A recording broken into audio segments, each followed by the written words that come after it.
It was March 9th, 1945. The island nation of Japan, its judgment clouded by pride and ancient traditions, continued to defy the Allies and refuse to surrender. Little did they know a storm of overwhelming proportions was inbound to the very heart of Japan. From the far-flung Mariana Islands, a dark armada took to the skies. Thundering engines roared as 300 B-29 Superfortress bombers climbed into the heavens, their bellies brimming with over 500,000 napalm and petroleum jelly canisters. The mission, codenamed Operation Meetinghouse, marked a significant shift away from the careful targeting of precision bombing. This came after months of surgical strikes by the United States 20th Air Force on military targets within Japan had yielded little. The decision was made to change tactics. Careful consideration would give way to sheer, overwhelming force, a strategy that had brought both Hamburg and Dresden to their knees. As the sun set, a stiff wind spread across the archipelago. Despite their stubbornness, the Japanese had actually little left in the way of defenses. Their air force was a shadow of its former self, and their anti-aircraft measures were not ready for the torrent of flames about to be unleashed. The night sky was covered by the spreading wings of the American bombers, and a storm of fire was unleashed upon the city. Entire neighborhoods were lit aflame, the sky turned black as night, and the snow began to fall. But this was no ordinary snow. They were the black ashes of war. Tokyo, with its many wooden and bamboo structures, was particularly vulnerable. Over 16 square miles of the heart of Tokyo were enveloped by the firestorm. The unnerving event, which would come to be known as the Night of the Black Snow, would make the bombings of Hiroshima and Nagasaki pale in comparison to the destructive power unleashed that day. Even now, it is regarded as the single most destructive bombing raid in human history.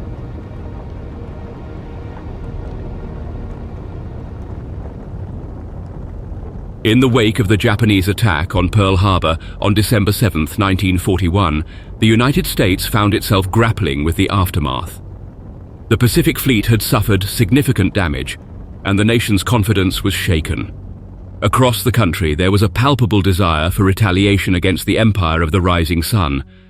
However, Japan's strategic position in the Pacific, bolstered by its island bases and formidable navy, made direct retaliation challenging.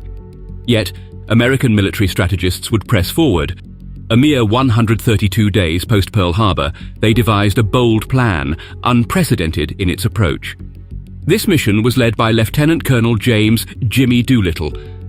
The plan involved 16 B-25 Mitchell bombers, modified for the task at hand, launching from the aircraft carrier USS Hornet.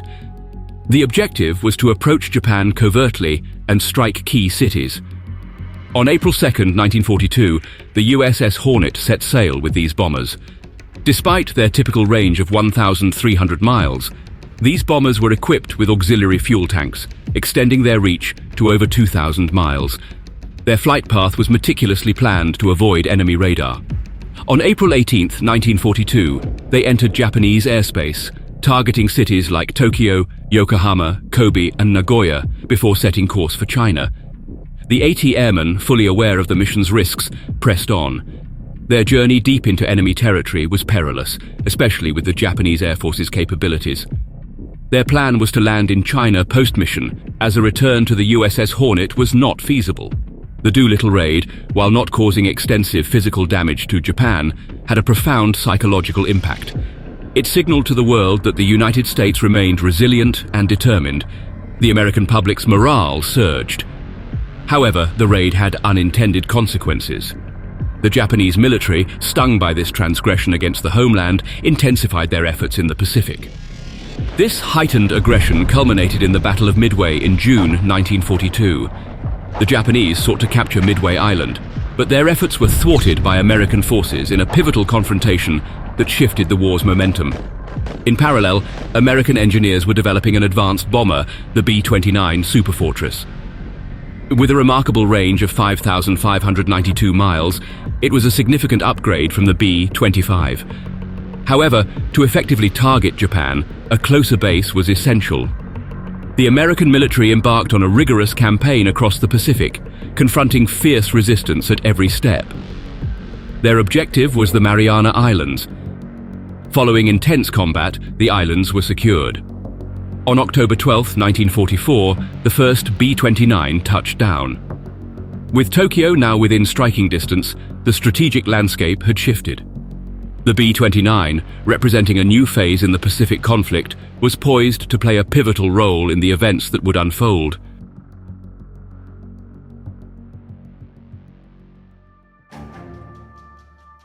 As the sun set on the blood-soaked shores of the Pacific, the United States embarked on a relentless campaign to bring the Empire of Japan to its knees. The Pacific War was reaching its climax.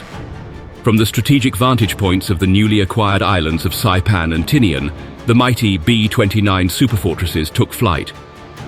These aircraft, the largest operational bomber of World War II, were laden with bombs, and the pilots were filled with the determination to end the most devastating war in human history. General Haywood S. Hansell, a key figure in the development of strategic air power, led the 11th Bomber Command's aerial offensive, starting in November 1944. Their mission was clear: cripple Japan's war-making capabilities. The first raid targeted the Musashino engine factory on the outskirts of Tokyo. However, the results were far from satisfactory. One after the other, the precision raids faltered before the powerful jet streams above the island nation. These winds, combined with the limited range of the ordnance, led to most of the strikes not hitting their intended targets or significantly damaging the Japanese war machine. The skies over Japan proved challenging. The B-29s, despite their advanced technology and unmatched range, faced an impenetrable fortress of cloud and wind. Time was of the essence. The United States leadership, including President Franklin D. Roosevelt, was growing impatient. The Empire of Japan, though battered, remained defiant. Their propaganda machine promised a fight to the last man. The cost of this defiance in American lives was mounting. Something had to give.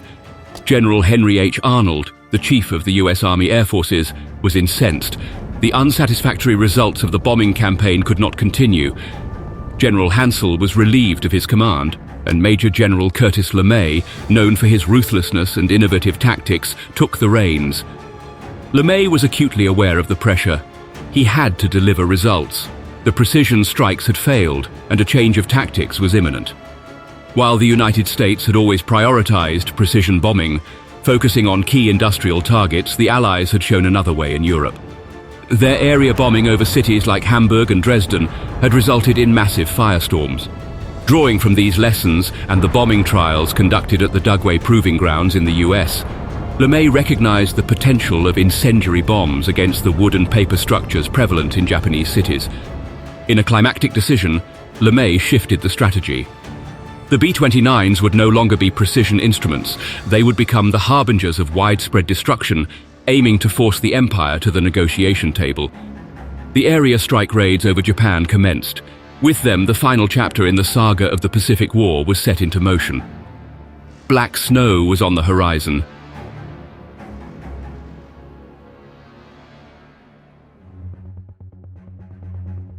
With the backdrop of a nation constrained by limited land and a burgeoning populace, Japanese cities found themselves densely packed.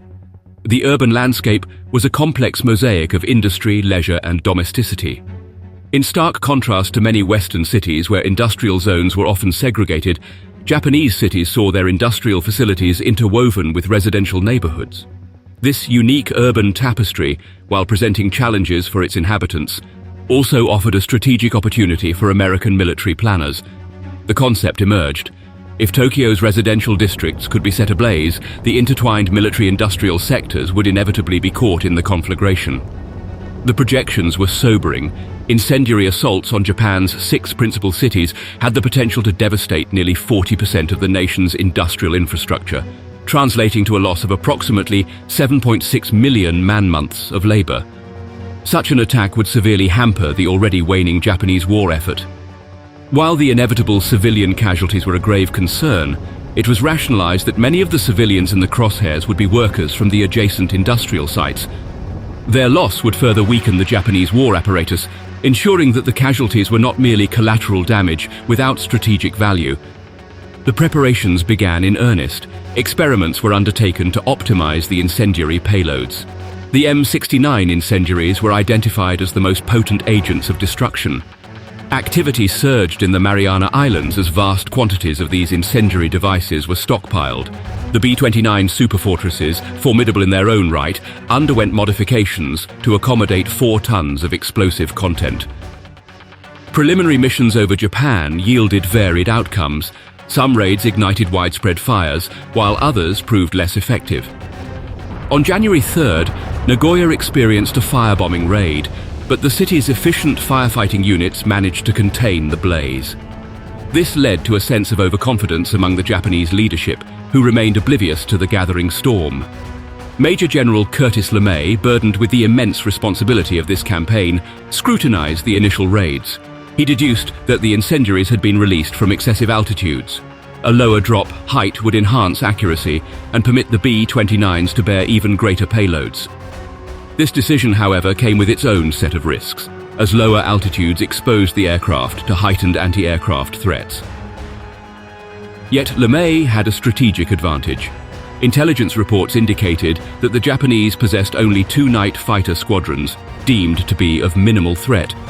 With a calculated risk, LeMay instructed the removal of all defensive armaments from the B-29s. This weight reduction allowed for an even larger incendiary load. As the pivotal day loomed, murmurs of unease regarding civilian casualties reached LeMay. Unwavering in his decision, he believed the Japanese would be unprepared for a low-altitude assault. He was acutely aware of the moral implications of his choices, once remarking, quote, "If we lose the war, we'll be tried as war criminals." Yet, defeat was not an option he entertained. Many within the ranks grappled with the ethical quandary of launching such an attack on a predominantly civilian populace, but the die was cast, and the orders were irrevocable. The B-29s ascended, their holds stuffed with indiscriminate instruments of destruction. A profound shift in warfare was in motion. The aftermath of that night would indelibly alter the course of history. This marked the advent of a novel epoch in warfare, where the flames of annihilation were both refined and unleashed with unparalleled ferocity. As the evening of March 8, 1945 descended, a palpable tension enveloped the Pacific. General Curtis LeMay directed an operation that would target Tokyo's very core. The Shitamachi district, Tokyo's bustling hub of working-class activity, was in the crosshairs.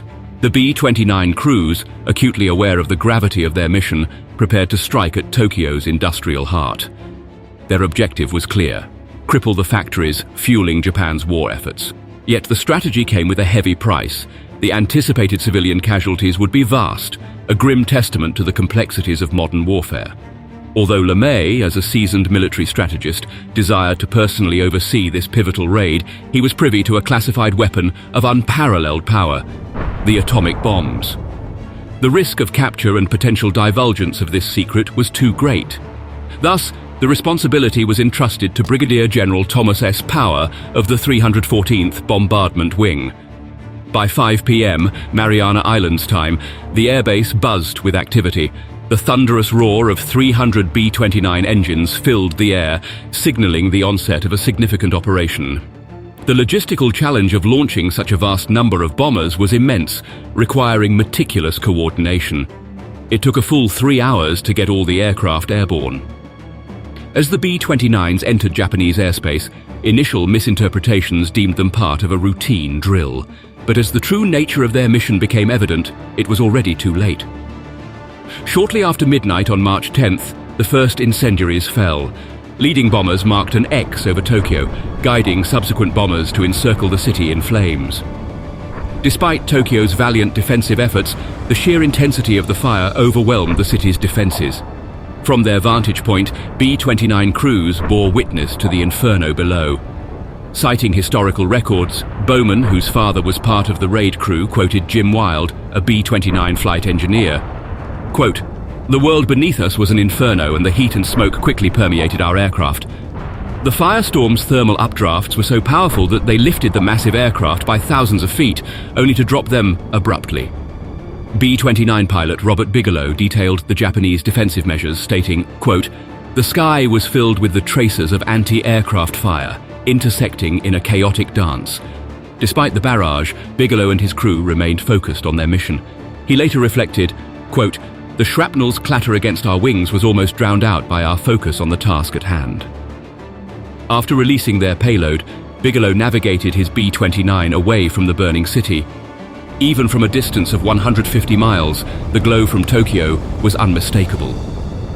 Fires raged on, consuming even the areas from which anti-aircraft fire had originated.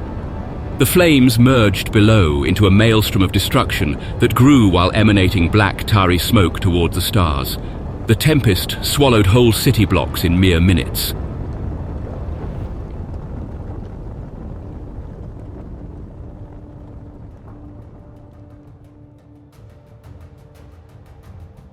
The vast expanse of Tokyo was consumed by an inferno. Within a mere half hour, what began as isolated fires converged into a colossal blaze that defied comprehension. The city's fire department, overwhelmed by the scale of the disaster, was forced to retreat.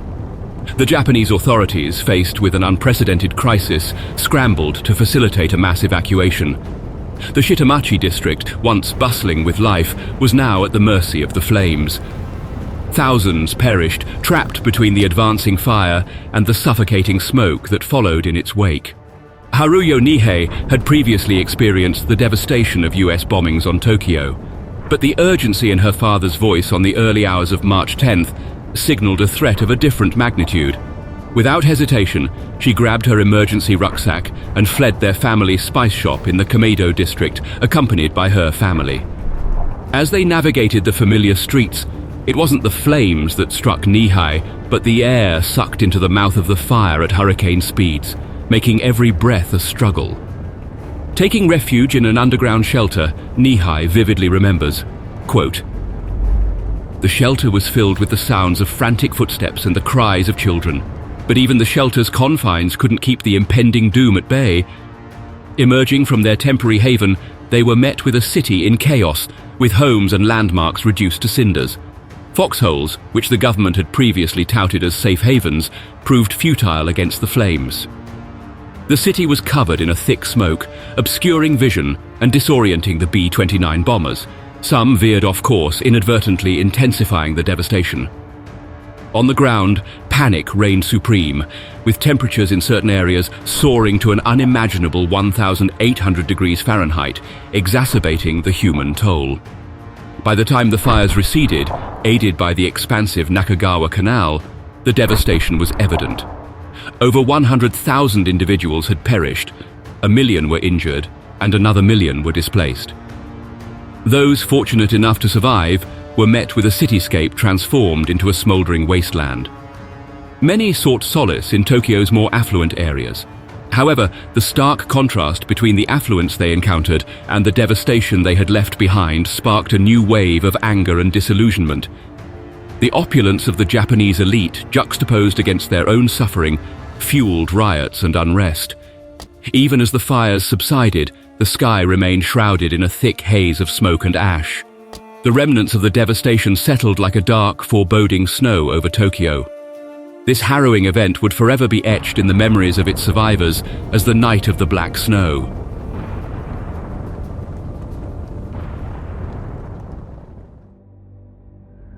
In the aftermath of the Tokyo firebombing, the magnitude of the destruction was downplayed by both Japanese and American media outlets. Each had their own narrative to maintain, with neither side willing to fully confront the staggering human toll. American reports highlighted the crippling blow dealt to Japanese infrastructure, framing it as a significant victory over Japan's industrial might. On the other hand, Japanese news outlets focused on their defense successes, particularly the downing of 14 B-29 bombers, while sidestepping the vast civilian suffering to project an image of resilience. The American leadership at the time did not categorize the incendiary assault on Tokyo, which resulted in the loss of over 100,000 lives, as a war crime. It was portrayed as a strategic decision, a necessary measure to hasten the war's conclusion and protect American soldiers.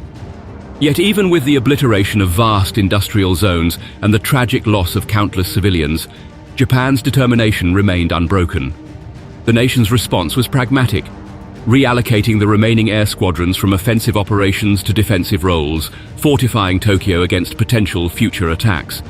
For General Curtis LeMay, the architect of the Tokyo raid, the operation was deemed a monumental success. He believed that Japan's war capabilities had been critically compromised.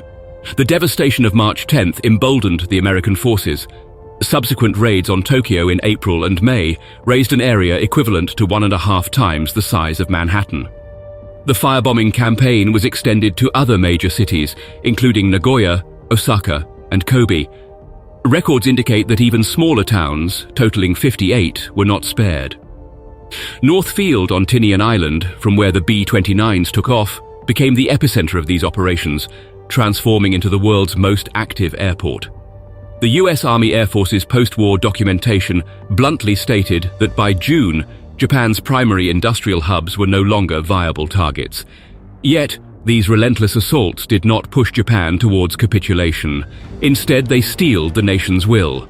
Prime Minister Suzuki Kantaro, in a fervent proclamation, asserted, quote, "We, alongside the entirety of our nation, are incensed by the American actions. We are resolutely committed to confronting and defeating this audacious foe." Japan's tenacity persisted for another 5 months, until the atomic bombings of Hiroshima and Nagasaki compelled them to surrender. In the years that followed, as the world grappled with the war's aftermath and its ethical implications, perspectives on the Night of the Black Snow shifted. Activists, predominantly from Japan, advocated for its recognition as a war crime, amplifying the voices of that night's silent victims and urging the United States to issue a formal apology. To date, the US government has not issued a response. In official records, the Night of the Black Snow remains classified as a wartime military operation.